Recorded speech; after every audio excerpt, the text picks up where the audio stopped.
These actions or comments may result in removal from the meeting. As a reminder of our public comment registration process, individuals may register to comment on specific public hearing items up until the hearing is closed.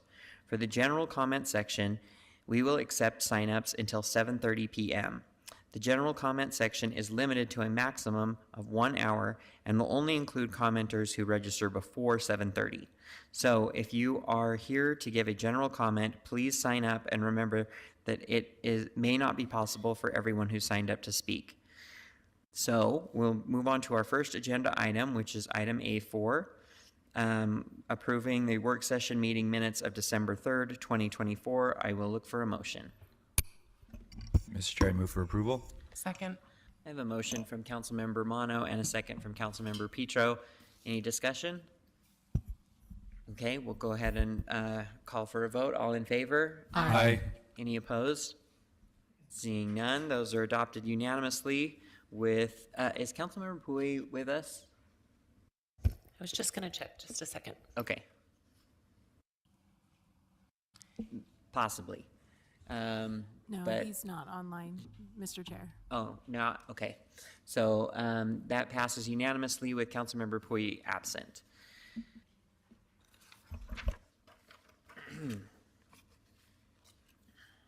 Okay, we're on item A5, recognition of Cindy Gus Jensen for her service as Executive Director from February 1989 to January 2025. Cindy's worked for the city longer than her time as the council's Executive Director. However, we want to take a moment to recognize her 36-year commitment to our office and to this role. So I will read the joint resolution. A joint resolution recognizing the unparalleled contributions and service of Cindy Gus Jensen to Salt Lake City. Whereas Cindy Gus Jensen has served as the Executive Director of the Salt Lake City Council since 1989, demonstrating extraordinary dedication, professionalism, and the utmost integrity in her role for more than 35 years. And whereas Cindy Gus Jensen's career embodies a living historical record of Salt Lake City's governance and growth, offering stability and continuity throughout the terms of 7 mayors and 50 council members, staffing over 1,500 council meetings, and exhibiting exceptional leadership through significant population growth and generational change in Utah's capital city. And whereas Cindy Gus Jensen's tenure is defined by her service and loyalty to Salt Lake City and its residents, developing policies that are transparent, thoughtful, and deliberate, bridging divides and navigating complex political landscapes, earning respect and appreciation of council members, mayors, city staff, community members, and leaders throughout the state. And whereas Cindy Gus Jensen has been instrumental in advising the council through periods of incredible growth and transformation in the city, including investment in tracks throughout the city, City Creek Center, expansion of the Salt Lake City Airport, Utah Inland Port Authority, the new state prison, the 2022 Olympic Winter Games, and advising on critical negotiations with Smith Entertainment Group and Larry H. Miller Company to create vibrant districts downtown and on the west side. Whereas Cindy Gus Jensen focused on internal policies and city practices that were critical to maintain the public's confidence, such as expanding investigations of sexual assault cases, increasing affordable housing budgets, citizen applications for CIP, free speech protections, government transparency, preserving the council's options and legislative role, and whereas Cindy Gus Jensen's career reflects a deep-rooted commitment to community and ensuring passion for public service, which was inspired by her family's early lessons in civic engagement, and whereas Cindy Gus Jensen's commitment to public service extended to her retention, mentorship, and development of staff and created a family feel in the city council office. And whereas Cindy Gus Jensen has a unique ability to identify, hire, and mentor staff committed to the city and public service, mentoring dozens of city staff from both branches of Salt Lake City's government, establishing a culture of excellence, transparency, and service that will continue as a credit to her example. And whereas Cindy Gus Jensen has approached her work with remarkable humility, emphasizing her role to extend the reach of elected officials rather than seeking the spotlight herself, embodying the highest ideals of public service. And whereas Cindy Gus Jensen's departure from City Hall on January 31st, 2025 marks the conclusion of an extraordinary chapter in Salt Lake City history and the beginning of a well-deserved retirement with her husband and family, her beloved golden doodle buddy, and time tending to her garden. Now, therefore, be it resolved that the Salt Lake City Council and Mayor of Salt Lake City recognize Cindy Gus Jensen for her outstanding contributions to Salt Lake City, her steadfast leadership, and her unwavering dedication to the people of Salt Lake City. Be it further resolved that the Salt Lake City Council and Mayor of Salt Lake City extend their heartfelt gratitude to Cindy for her decades of service and wish her happiness and fulfillment in her retirement.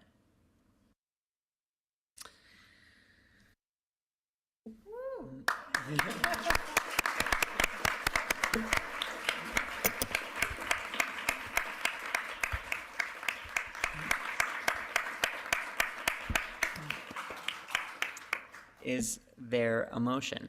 Move for approval. Second. Second. I think there's sevenths on this one. Oh, great. Okay. Yes. I have a motion from Councilmember Petro, a second from Councilmember Lopez Chavez, and 3 through 7 from everybody else.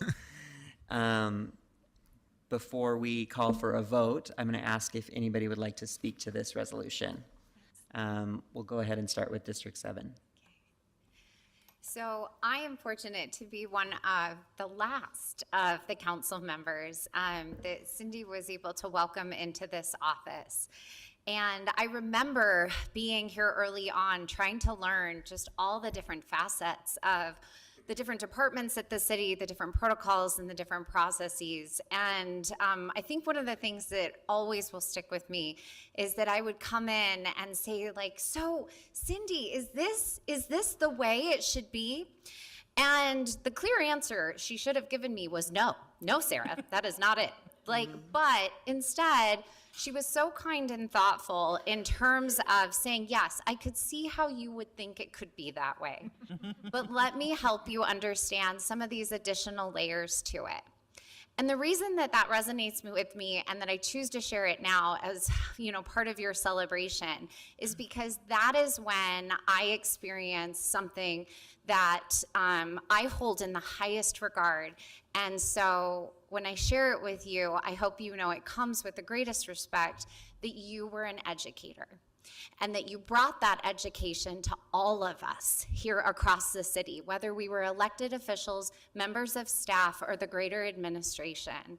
And I am so grateful to have been one of your students and really, truly do appreciate the role that you've played, not just in my life, but in the lives of so many here. So thank you, Cindy, for being an educator.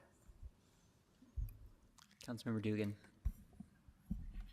And I would have to say I was probably Cindy's oldest student. And maybe her slowest one, but she was very patient with me.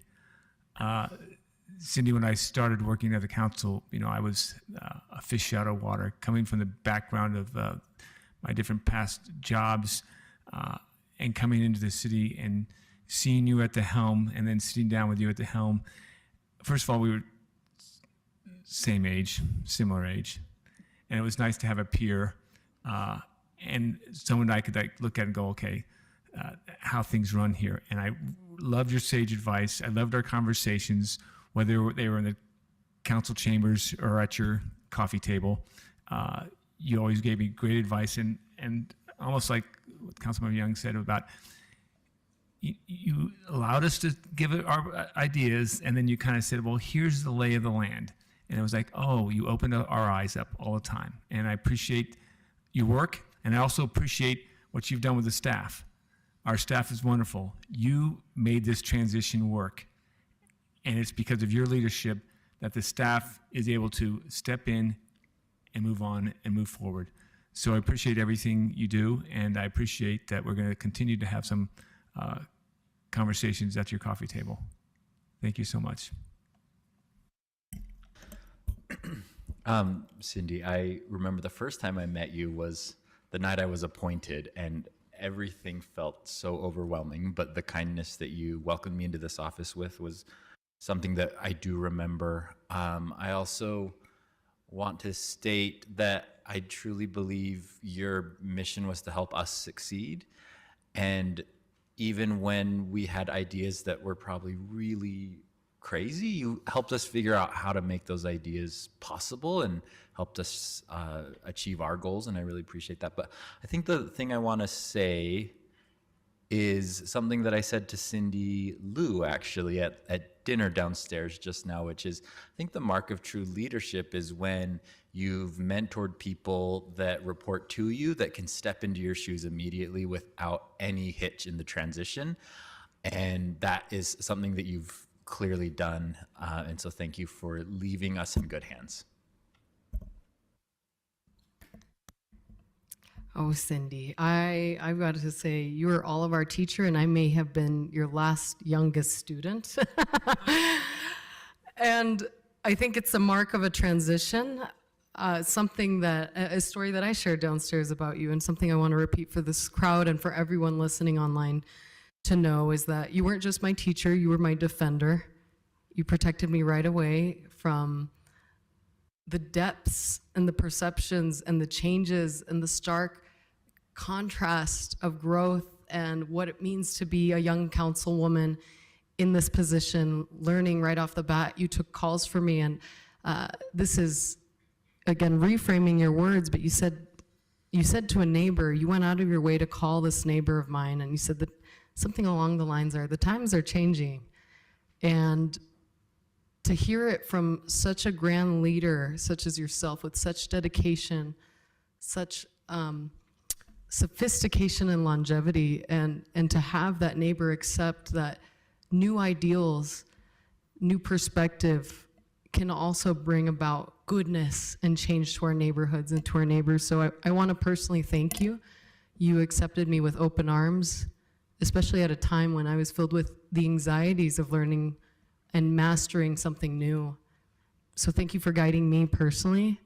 I'm so sad I don't have more years of growth with you, but I know we'll grab coffee many times, and I'm so grateful that anytime I have a wild idea, I know I can text you, and you can help me conceptualize it, and you can add your perspective of procedure, but most importantly, thank you for believing in me. Thank you for being my friend. Councilmember Pui. Oh God, I didn't know I was next. So, yeah, it was a surprise. A few times I connected with a person, at least from my side, how I connected with Cindy, and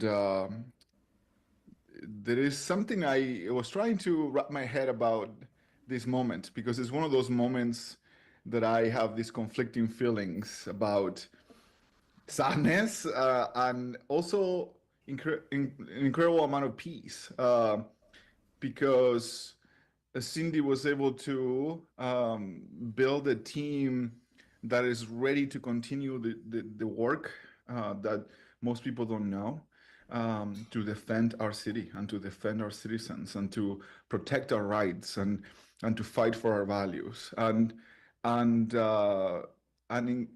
also, you deserve this. You deserve to be away from us. So when I was thinking, oh, I would love to. I actually texted you that I hope I did take you for lunch, but I was thinking, hopefully you say nothing to that, because you probably need some peace from all of us.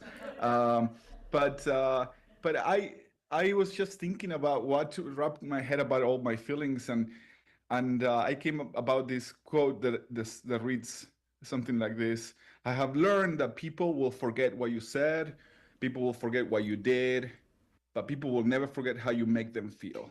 And this is from Maya Angelou.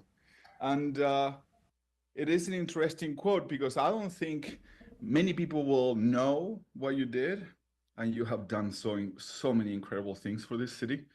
And maybe people will forget some of the things said in the meetings, because not many listen to them. But you made us feel like we had the opportunity to make a difference in our city, and you made it happen for us. So I'm incredibly honored to have known you, and hopefully, if you allow us to get to know you even more. And I hope that our city will recognize you in so many ways. I know that you hate all of this, and and but this is our chance, and I hope that our city one day will name something about for the female leaders of Salt Lake City. And I hope you count yourself as one of those that have built this city. The hallway over there is right outside the room is full of men. And when I think about them, and I'm sure that many of them did amazing things, I bet many of them don't get even close to what you have done for this city. So thank you. Councilmember Petro. The first time I met Cindy, she was giving our city attorney gray hairs because she knew it was an electoral certainty that I was going to win, but I wasn't yet certified and my seat was vacant. And so I had to be appointed. And she pulled me into the room and she said, "Your constituents have been without a voice for long enough. You need to be ready."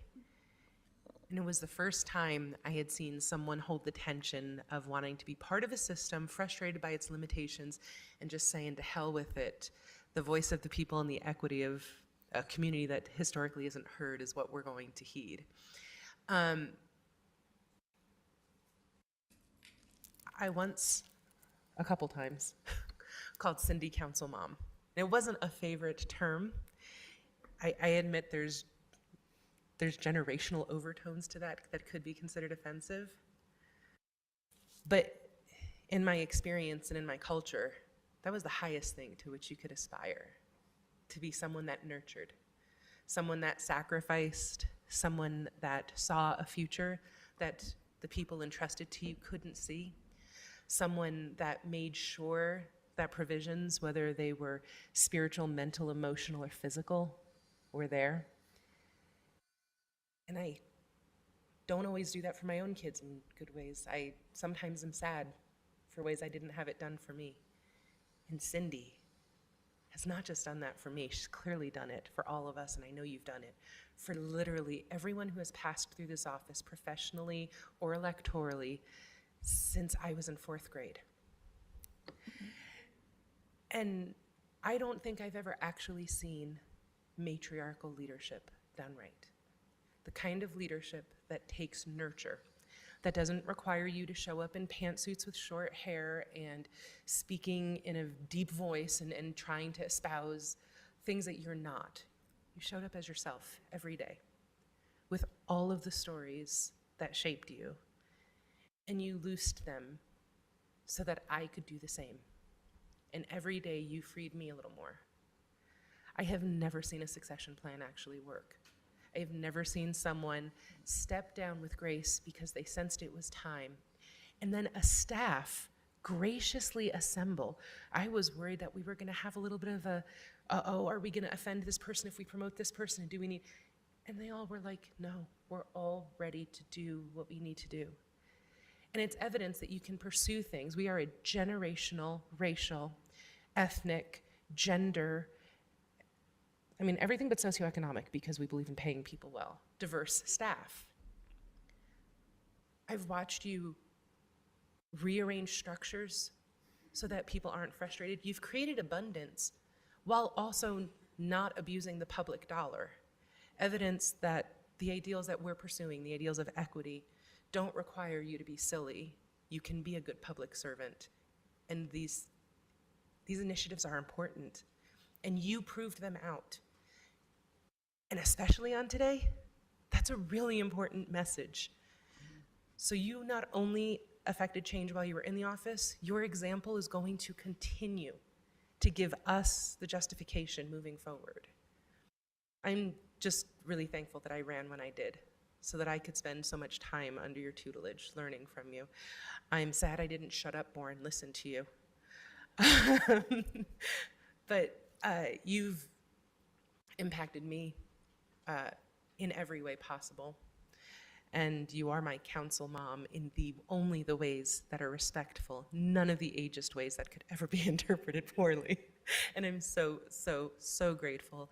And you know, I have 3 young ones standing behind me. They left the evidence of their love all over that board. And so thank you. Thank you. It'll be impossible not to miss you, but I'm really glad that your family gets to take time with you now.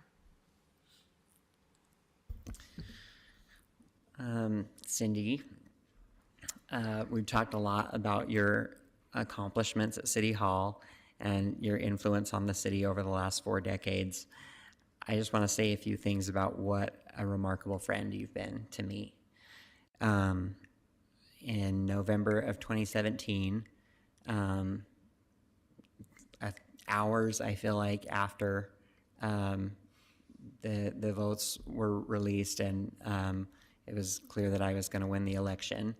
You know, I was saying goodbye to supporters and kind of cleaning up, and I get this call on my phone from an unknown number, and I don't know why, but back then I guess I answered unknown numbers.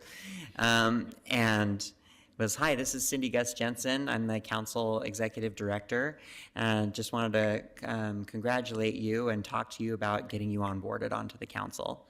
And I was like, "Now? Like, it's like 11. And so anyway, we scheduled a time to come and meet, and well, in the couple days that led up to it, people were, you know, reaching out to me, and they were saying, you're gonna get to work with Cindy, and Cindy's so great, and she's been at the council, you know, forever, and she's gonna, you know, listen to what Cindy says when you get there. And I was like, well, I mean, she can't really have been there since, they were like, she's been there since the 80s. And I was like, that can't be right. There's no way that's right. Like, no executive director can survive executive directing that long, anything. But the more I heard, the more I was just like, this is incredible. I felt like I was going to meet the wizard, I guess. And within just like a few minutes of talking to you, I knew that that everything that everybody said was true, and that I had a lot to learn, and that I was going to learn a lot from you. But for someone that's had to balance so many demands, and that's had to be there for, in the resolution, we said 50 different council members, I never expected you to go out of your way to help me through all of the significant personal events that have overlapped my time on the council. When I was buying a house for the first time, when my father was dying of cancer, when it felt like one more emergency in 2020 was going to break me, when my husband and I were trying to adopt, when my grandma needed really important and urgent in-home care, when my uncle was left completely immobile. These are just some of the things that some of the time, the countless other times when you picked up the phone when I didn't know who else to call, and you always were there with a good idea or a helpful anecdote or a referral or just a sympathetic ear. And at first, I thought that I was really special. And because as I've come to know you more and more, I found out that you have done these kinds of things for not just me, but my colleagues, our staff, and pretty much anybody that you know that needs help. I've never seen you not go above and beyond for literally anyone that needed help. And so yes, your commitment to public service is legendary. And yes, your professional skills are exceptional, but your friendship has been more valuable to me and to so many others, and I can't thank you enough. Thank you. Mayor Mendenhall, come on, I'm gonna give a special moment of personal privilege. to the mayor. Go ahead. It is true that Cindy Gus Jensen is the most powerful person in City Hall. It is true. And how does someone become the most powerful person in City Hall over the course of so many mayors and dozens of council people? Well, everyone knows that Cindy only acts on behalf of the highest public good. This is why Cindy has informers all over the city. I don't even know who they are. But they send her information. They report on things.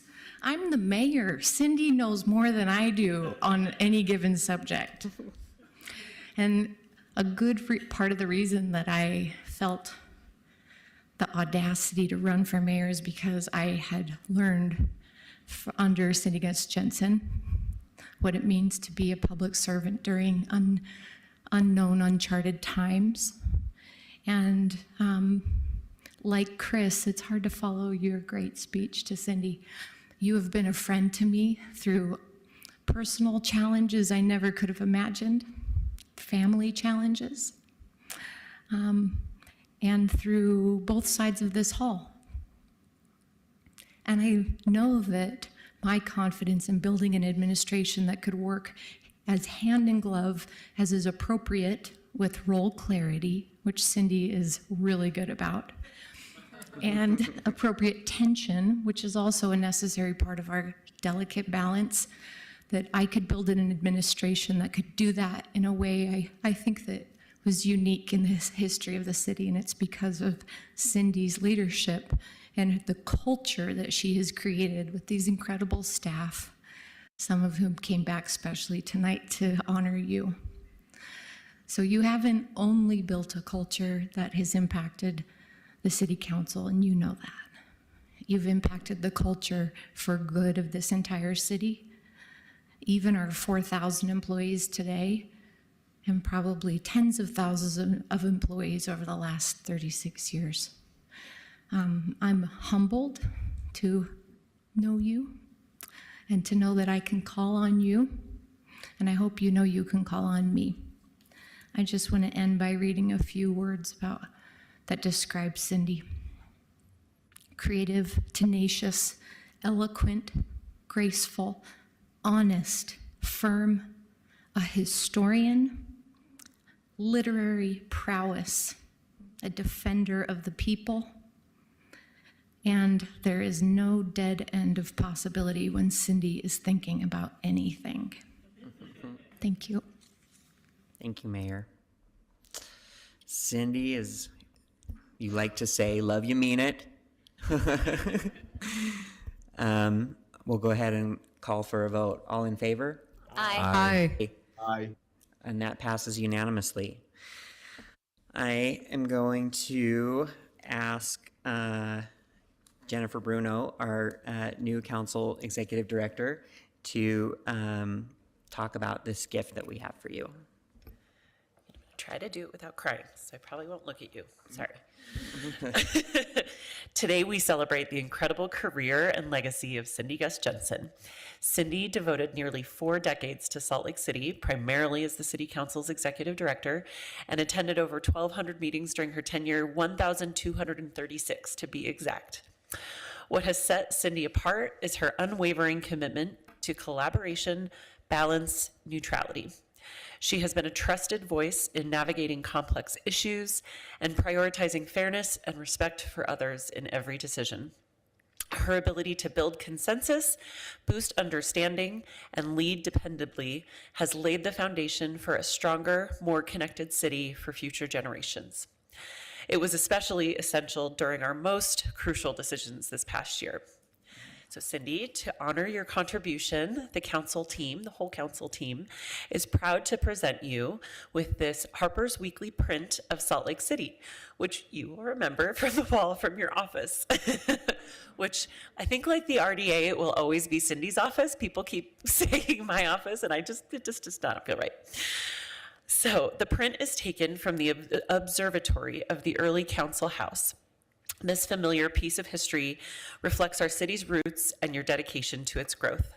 The early council house was more than just a building. It served as a place of community where decisions were made and knowledge was shared through a public library. Much like your role in the council office, the council house represented a strong foundation for progress and growth. The print itself is a testament to history and careful craftsmanship. Harper's Weekly gained prominence during the Civil War for transforming photographs into wood carvings, creating stunning visuals through an intricate design process. This print, dated September 1858, captures a Salt Lake City of the past, detailing structures that no longer stand, some lost to fire, others torn down to make way for new developments. But this gift represents not just where we've been, but the legacy you created and that we carry on. It reminds us that the most meaningful work is built through dedication, transparency, collaboration, and vision, values you've exemplified and amplified in our office. Thank you, Cindy, for everything you've done for Salt Lake City, everything you've done for all of our staff as a mentor and friend, and me personally, thank you. Congratulations on your retirement, and may this gift remind you of the immense impact and growth you have helped bring our city. Let's give a round of applause for Cindy Gus Jensen.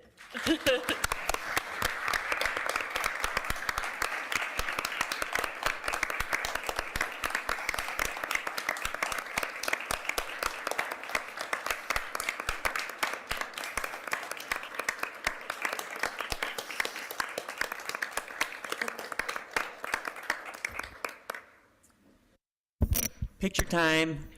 Okay, come down here. I'm so sad to miss.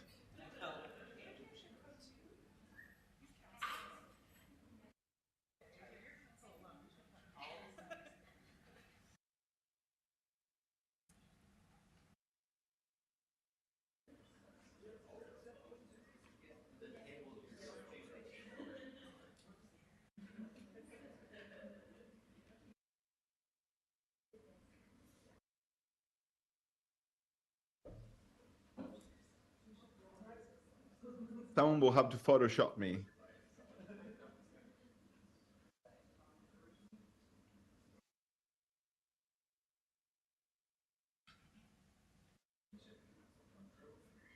I know. Somebody grab a phone. Bring the TV over. Thanks for sharing Cindy with us. Just gonna give you stuff to do at home now. She's gonna executive director house. Thanks for sharing so much of your time with us.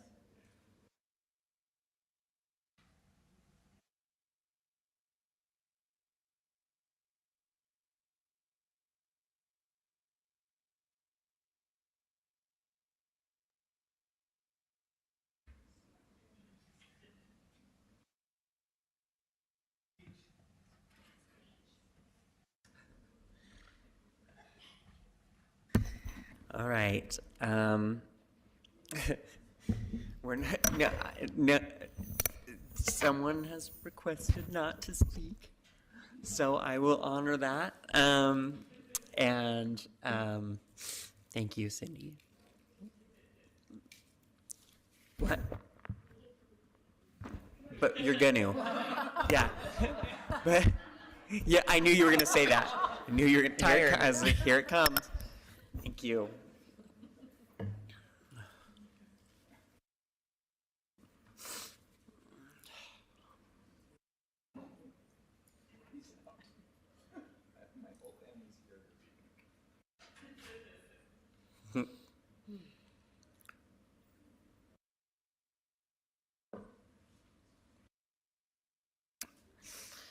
Okay.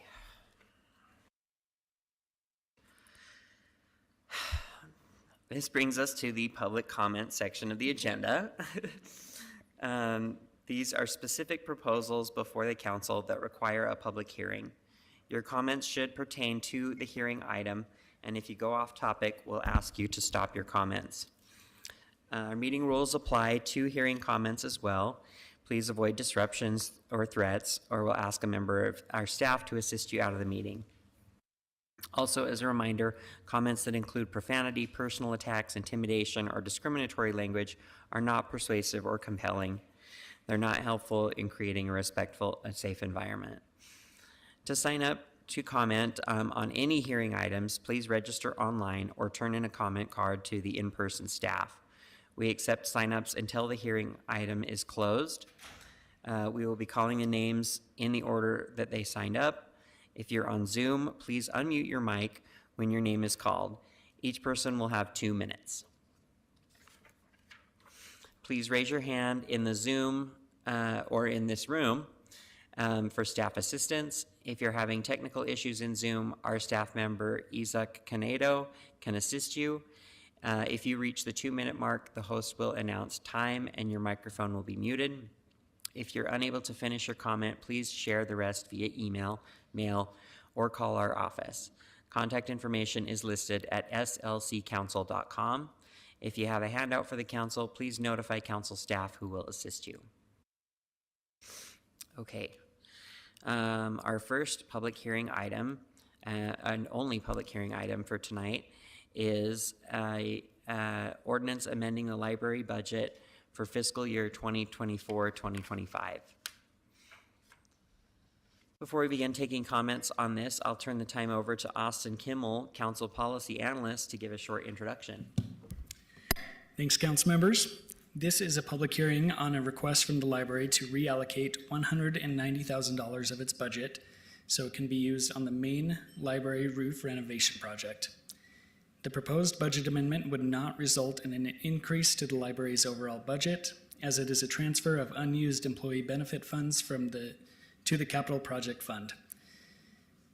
The proposed amendment will be the last request for funding for the library's roof renovation project. Thanks. Thank you. All right, let's start with our first public comment. Thank you, Mr. Chair. We do not have anyone registered to speak to this item. Okay. Then I will entertain a motion. Mr. Chair, I move that the council close the public hearing and adopt an ordinance amending the fiscal year 2025 final budget of the Salt Lake City Library only for the items shown on the motion sheet. Second. I have a motion from Councilmember Dugan and a second from Councilmember Young. Any discussion? Seeing none, we'll go ahead and vote. All in favor say aye. Aye. Aye. Any opposed say nay.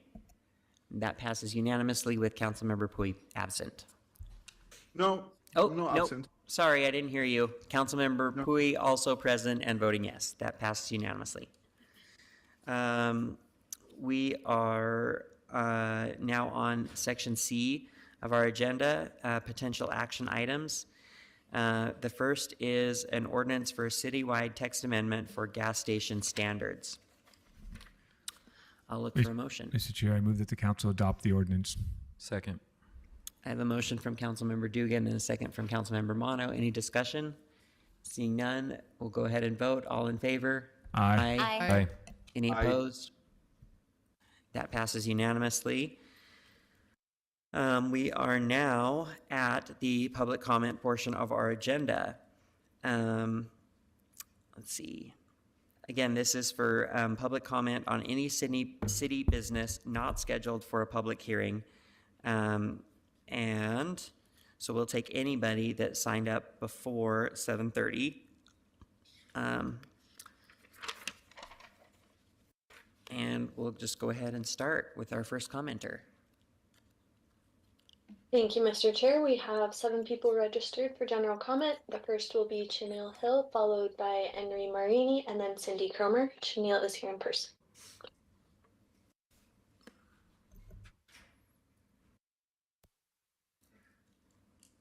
Stand before you tonight to speak about the silent crisis. Religious abuse is harm. It inflicts our children and our children's rights here in Salt Lake City. Far too long, the shield of religion has been used to silence victims, protect abusers, and allow systematic abuse to flourish in our shadows. In Utah, reports estimate over 1,200 children have been victims of abuse in religious contexts within a decade. These are not just numbers, these are children. Our children suffering in systems that prioritize reputation over accountability, like recent cases of the Ruby Frankie, are exposed of unchecked harm. This needs to stop now. We cannot allow secrecy and power to override the basic rights of children to live without fear. I am calling on the City Council to take a bold action, demand transparency in abuse reporting, hold institutions accountable no matter how powerful they are. Abuse thrives in silence. Tonight, I ask you to stand with me, stand with the victims, and with their families. Salt Lake City is a beacon of justice, a place where no child should suffer in silence and no abuser should be shielded. Thank you. Thank you. Next will be Henry Marini, followed by Cindy Cromer, and then Jihad Ali. Henry is here in person. Good morning, or I should say good evening. My timeline is off primarily because I actually traveled from a great ways to come here. I hail from the great state of New York, come all the way from the East Coast, and I just want to expand on some of the comments you heard from the previous commenter here. My background is as a software engineer, and what many folks don't know is that the criminal enterprises that hide behind the religious veil really go far deeper than just some of the really heinous criminal activities, primarily the sexual abuse of children. Some of the most popular social media influencers have been taking part in huge fraud rackets. One that I personally served on as the lead engineer called Lifecycle, a major lithium battery recycler that a huge YouTuber known as Jerry Rig Everything was basically taking part in shilling mass propaganda to pump and dump a stock. You might also know Jerry Rig Everything, that he's in fact a very high-ranking member of the LDS religion. I personally believe that anybody can have their religious faith, but when you use that, which is clearly a pattern of behavior, to enact all sorts of criminal rackets, it's no longer a religion. These are very heinous people. And I see here that we have Representative Deputy from the City Attorney's Office. I ask you, sir, if you want to contact me via email, as well as anybody here, it's filmthepoliceusa@protonmail.com. If you truly want to be part of probably one of the biggest RICO claims, in addition to several other torts and various other claims that are coming to these criminal rackets, contact me. And I can assure you, we have many other people that are not only inside feeding information on the criminal rackets that these religious institutions enact, hiding behind their veil. It's time to stop this. Social media is a very beautiful thing. And again, this has nothing to do with what people believe as their faith. It has everything to do with the criminal rackets that they use the veil to hide behind. And your city is one of the hotbeds in all of America. Next will be Cindy Cromer, followed by Jihad Ali, and then Max Corwin. Cindy is here in person. My name is Cindy Cromer, and for once, that is actually relevant. Over the last 35 years, there have been 5 Cindys in this building. Cindy Harris, Cindy Trishman, Cindy Mansell, me, and Cindy Gus Jensen. I am fairly sure that Cindy Gust and I have been around the longest. She certainly helped me formulate the rule of the Cindys, which is, if you want to be successful, make sure you have the same name as one or more of the most effective people in the same space. Any confusion about which Cindy said something or did something has always operated to my advantage. I never liked my name until Cindy Gus showed up in the late 1980s. Even a pause to clarify which Cindy did something has worked to my advantage. Tonight, I want to share my most frequent and fondest memory of Cindy Gus Jensen. I am in the audience at the work session, COW for long-timers. The then current version, whatever it is, of the City Council is stuck. Then a steady voice, seeming to come out of nowhere, says, "You could." The voice articulates a carefully curated way forward. Occasionally, there would be more than one way forward, but usually just one. Then the voice vanishes. There is no lobbying for the proposed way forward. It is always within the council's authority and responsibility. As Cindy Gus-Jensen leaves, I have fantasized maybe she's leaving a sack of you coulds in the council office. Nope. Cindy Gus has been teaching us all the power of you could for decades. We are now on our own. Thanks. Next will be Jihad Al-Ali, followed by Max Corwin, and then Mona M. Jihad is here in person. Good evening. I'm here today not to make a public notice, really. I'm here to give you a notice, a public notice. I usually come here and speak about general problems we're facing. All those problems include the problem of my brother over there